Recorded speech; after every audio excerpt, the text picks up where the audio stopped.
Today I'm going to be talking about just 10 ways macOS is just better than Windows. Let's get into it. So first things first, definitely has to be the ecosystem of MacBooks. I absolutely love how well they integrate into my ecosystem. I have an iPhone, I have an Apple Watch, and I have AirPods, and they all sync so seamlessly together. When I use my laptop and I copy something from my phone, it pastes right onto here, and it's honestly so convenient. When I lock my laptop, if I use my watch, it will also unlock the device. It is a really useful feature and I really like it. It's honestly just one of those little things that you notice when you go over to Windows and you don't have that. It just all works so well. And here is that MacBook feature working in progress. Flip my watch up and boom, just like that, you're in. It's perfect. Now, definitely the next thing has to be the UI. I definitely do prefer Windows in some ways for its UI, but macOS, I just find it to be so much more simple. Everything is so clean and your desktop is honestly perfect. I love the way they lay it out and everything works so well. I also love having the dock. It's one of my favorite parts of the device is that you have this dock that's always there, always at the bottom, and it's always just really convenient in the way it works. So what I mean by this is that I can have multiple apps open at once, and if they're in a separate window, they'll just show up down here, and that just means that I can go straight to the window I was looking for instead of having to faff around. We're going over the icon, looking through the different sections of that icon. It just makes it so much easier, and it's one thing I noticed when I go to Windows is that the taskbar is nowhere near as good as the dock, and that is just a fact. Now, one thing I've never really used as much is Launchpad. I've never really seen the need to use Launchpad because the dock is really good and you also have a bunch of different gestures which you can use, which nice and swiftly moves me on to gestures. macOS is actually the king when it comes to gestures. You can swipe in between apps and it's honestly really, really convenient. So for example, here we're on the screen for MacBook Air, and if I just want to, I can 3-finger swipe in between that and the desktop, and it's just so convenient. Like if I'm on Final Cut and I've also got Photoshop open, I can just quickly swipe between them and go, yep, I want to look at something on Photoshop, and then I want to look at something on Final Cut. It just works so well, and it's honestly such a little quality of life feature that just you do get on Windows, just the gestures nowhere near as good because the trackpad is nowhere near as good as on Mac. Also, when it comes to gestures, is you can use the zooming is way better, just using the trackpad in general. And I know it's not a software thing, but the trackpad on Macs are just so much better. I think that's just where Apple have used all of the engineering time they've had into this trackpad. Like, there is a dedicated team towards this trackpad, and it just shows so much more than something like Windows because the trackpads just aren't designed nearly as well to cope with the gestures of Windows. Now, the next thing I do want to talk about is Final Cut Pro. Now, I have been a Windows user my whole life. I got this MacBook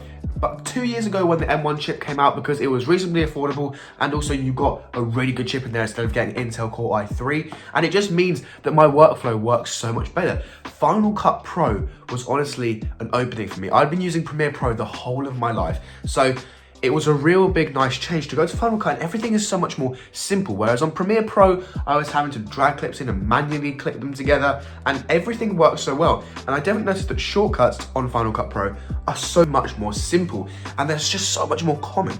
You can use shortcuts all around the UI of Final Cut Pro, and they just work so well, and it makes my workflow so much quicker than on Premiere Pro. I honestly really do appreciate these little features that are just in there that make it feel better.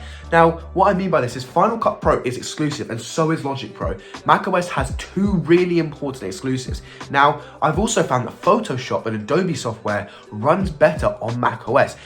I don't know why this is. I think Adobe and Apple have a very good relationship, and it just means that when you're using Photoshop, it's not as prone to crashing, and it's honestly really nice. I love using Photoshop. It's one of the main things I do, and I just really like the whole suite of apps that works super well with Apple, and Final Cut Pro was definitely a massive turn for me.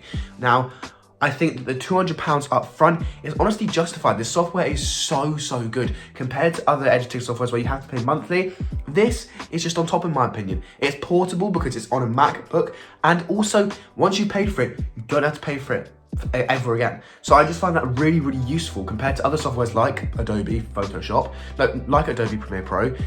you have to pay a monthly charge, at least £10–15 a month for the rest of the time you use that software. Even if it's just one person and they can just pay for it outright, no, you have to pay for it monthly. Whereas on Final Cut Pro, you don't have to, and I really do like that. Now, I've just found that with macOS, you can just have so much better of a workflow. Now, what I mean by that is, because the virtual desktops are so much better and you can gesture between the different desktops, it works so much better. The workflow you can get on a MacBook compared to a Windows laptop is absolutely insane. I really do like that everything you do on a MacBook feels like it's been designed to just help you slightly. Like, if I swipe up here, I can flip between Google Chrome, I can flip between the desktop, and I really, really do appreciate it. I just think it's definitely very useful that I can have virtual desktops that all work seamlessly, all work together, and I can just swipe between them. I don't have to be clicking multiple buttons to get to them. It works, it makes the workflow better, and honestly, I really do think that MacBooks are just better for workflow overall. Now, one thing MacBooks are definitely known for is how good they are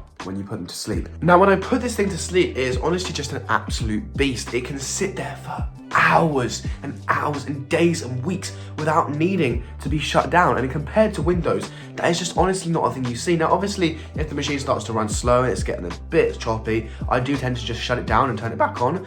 But 9 out of 10, I don't even have to put this thing in shutdown mode. It's honestly such a good feature. I think that Apple have perfected the sleep mode, and it's honestly really good to see that a company can have a sleep mode that just works all the time, unlike Windows where it depends on the laptop, it depends on what brand they are, and it's honestly just really nice to see that MacBooks sleep really well. Now, definitely another thing that this leads me on to about the sleep is the superior battery life on MacBooks.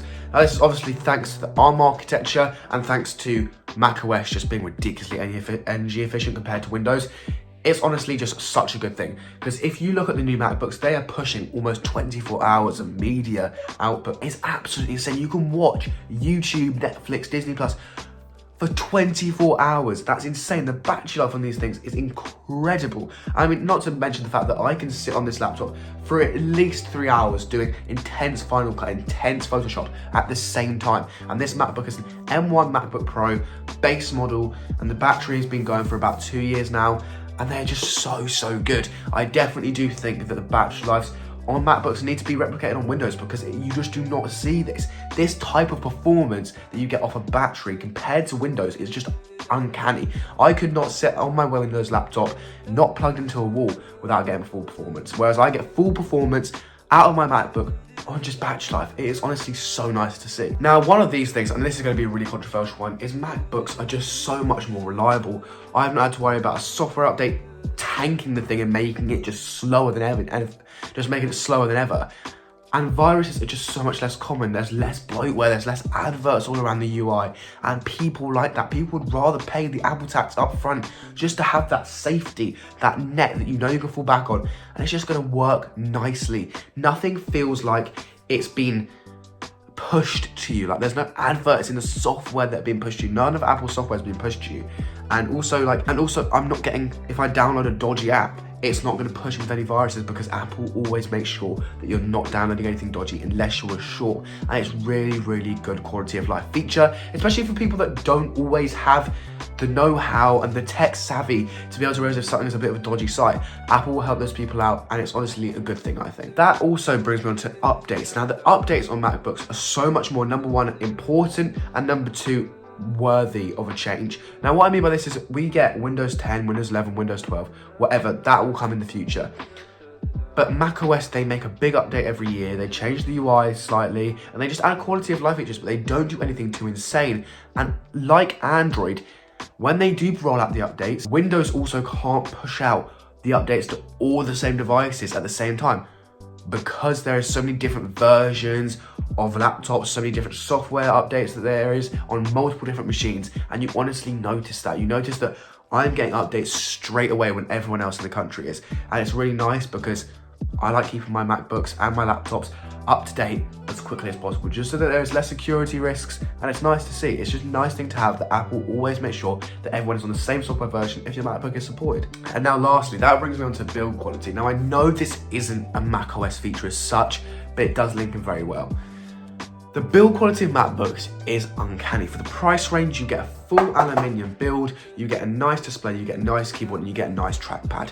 You also get 2 USB-C ports at high speed and a headphone jack, and it's really, really useful. I honestly really like just how much I can rely on this thing. I can chuck it in a bag, and I know it's gonna be fine. It's not gonna get scratched. I'm not gonna open it and the screen's gonna be cracked because of that solid aluminium frame. Yeah, it's cold in the mornings when you try and use it, but it's really, really nice. I feel like you've been looked after by Apple because of how nice the hardware is and how nice the software all integrates together. I really do think that's nice.